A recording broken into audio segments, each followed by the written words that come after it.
வணக்கம். நம்ம இன்னைக்கு பார்க்க போறது இந்த நாய்கள பத்தி தான். குறிப்பாக நம்ம ஸ்கூபிய பத்தி தான். இவன் ஒரு சிப்பிப்பாறை வகையை சார்ந்தவன். இவன் ரொம்பயும் சேட்ட பிடிச்சவன், குறும்பு பிடிச்சவன்னு சொல்லலாம். ஏன்னா, துரு துருன்னு தான் இருப்பான் இந்த ப்ரீடு ஃபுல்லாமே. இவன நம்ம வாக்கிங் கூப்பிட்டு போனோம்னா, எத்தனை கிலோமீட்டர் போனாலும் சரி, இவனுக்கு வந்து பத்தவே பத்தாது. கிட்டத்தட்ட இன்னைக்கு ஒரு காலையில போல ஒரு 2 கிலோமீட்டர் வரையும் போனோம்.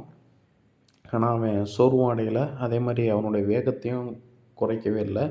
ரொம்பயும் வேகமா நடப்பான். இவன் கூட நம்ம சேர்ந்து நடந்தோம்னா, நம்மளும் ரொம்பவும் ஆக்டிவேட்டா இருக்கலாம். எப்புட்னா, நம்மளையும் ரொம்ப சுறுசுறுப்பாக்கிருவாங்க. ஒரு இடத்துல உட்கார மாட்டாங்க. அங்கிட்டு இங்கிட்டு ஓடிட்டு, ஆடிட்டு வந்துட்டே இருப்பாங்க. இவைங்கள பொறுத்தவரைக்கும் எலும்பா இருப்பாய்ங்கன்னு சில பேர் வந்து நினைக்கலாம். ஆனா, போன் வெயிட் சரியான பவர்ன்னு சொல்லலாம். ஏன்னா, ஒரு 10 அடி இல்லாட்டி ஒரு 5 அடி இருக்கும். அந்த டிஸ்டன்ஸில எங்கேயும் போய் உட்காந்துக்குருவேன். உட்காந்துக்கிட்டு நம்ம கூப்பிட்டோம்னா எப்பயாச்சும் வருவேன். கூப்பிடும்போது வருவான். அப்புறமேட்டு கூப்பிடாம அவனே வேகமா விளாட்டுக்கு வந்து நம்ம மேல விளாட்டுத்தனமா தான் வந்து மோதுவான். ஆனா நம்மளுக்கு நல்லா வலிக்கும். அதான் அவனுடைய போன் வெயிட் நம்ம சொன்ன மாரி ரொம்பயும் பவர்ஃபுல்லானது இவனோட போன் வெயிட்டு.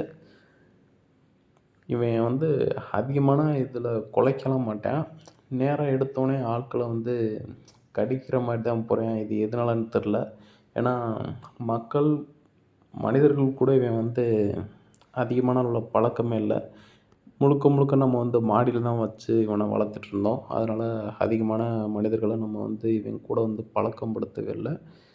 ஃபஸ்ட்டு குறுகுறுன்னு பார்ப்பேன். அவன் அந்த மக்கள் வந்து அத புரிஞ்சுக்கிறணும். நாய் வந்து கண்ணுல தான் அதனுடைய இத காமிக்கும், வெறிய காமிக்கும். அதுக்கப்புறம் கடிக்கிறதுக்கு தவறிவான். ஏன்னா, இவன் வந்து ரொம்பயும் ஒரு ஆக்ரோஷமானவன். பார்க்கறதுக்கு எதுவுமே தெரியாத மாரி எலும்பும் தோலுமா தான் இருப்பான்.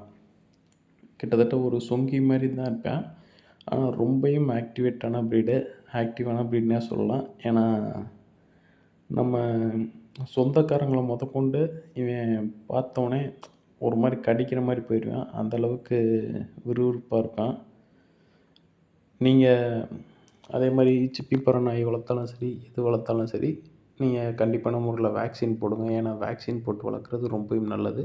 இப்ப இருக்க காலகட்டங்கள்ல அதிகமான அளவுல நாய்களுக்கு வந்து நோய்கள் பரவுது. நம்ம வேக்சின் போடுறதுக்கான முக்கியமான காரணமே இந்த பார்வோ, அப்புறம் உடல் நோய் வரும். அந்த ஒரு சில நோய்கள கட்டுப்படுத்துறதுக்காண்டி தான். ரேபீஸ் வரும். வெறிநாய் தடுப்பூசி போடணும். அதெல்லாம் வரக்கூடாதுன்னு நம்ம முன்கூட்டியே போட்டு வச்சுட்டோம்னா, இந்த மாரி விஷயத்தலாம் நம்ம வந்து காப்பாத்திடலாம். அதுபோக கடன் வைரஸு இந்த மாரி அதிகமான விஷயங்கள் வந்து நாய்களுக்கு வந்து நோய் வந்து வரும். அதனால நம்ம வந்து வருடத்துக்கு 2 முறை இந்த டிஹெச்பிபி 7 இன் 1ன்றுவாங்க. அந்த மாரி வேக்சின்லாம் போட்டுக்கிட்டா ரொம்பவும் நல்லது. ஏன்னா, நாய்களுக்கு சொன்ன மாரி தான். இந்த மாரி நோய்லாம் அதிகமான அளவுல பரவுச்சுன்னா, நாய் வந்து இறக்குற சந்தர்ப்பத்தையே நேரிடும். அதனால நாய்கள நம்ம வந்து பாதுகாப்பா வச்சுக்கணும். இந்த அளவுக்கு நம்ம குடும்பத்தில ஒருத்தனா வச்சு வளர்த்துட்ருக்கோம். அதனால வேக்சின ப்ராப்பரா போடுங்க.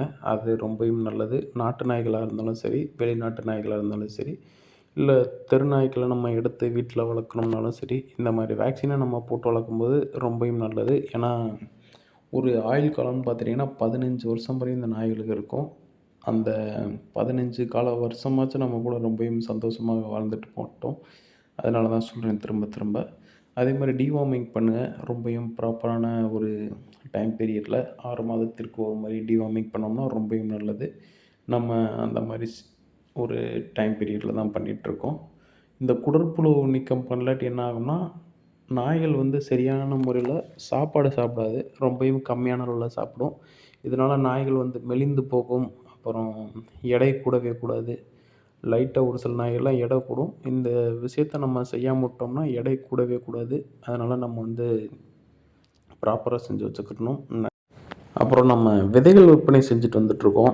வேலி மசால், கோஎஃப்எஸ் 29, அகத்தி, சவுண்டல் எல்லாமே 5 வருடம் வரையும் நன்றாக வளரக்கூடிய ஒரு பசுந்தை உணவு விதைகள்னே சொல்லலாம். ஏன்னா அறுக்க அறுக்க வளர்ந்துக்கிட்டே வரும். இது ரொம்பவும் ஒரு நல்ல இதுன்னே சொல்லலாம். நம்ம இதான் வச்சுருக்கோம் நம்ம ஆடுகளுக்கு.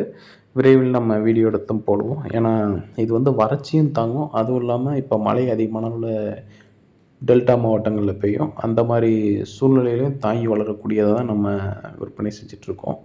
நீங்க ஆடு, மாடு, கோழிகள் அதேமாரி குதிரைகளுக்கும் இந்த மாரி தீவனத்த போடலாம். தொடர்ந்து ஆதரவு தாங்க. பிடிச்சிருந்தா ஷேர் பண்ணுங்கள், லைக் பண்ணுங்கள், கமெண்ட் பண்ணுங்கள். நன்றி, வணக்கம்.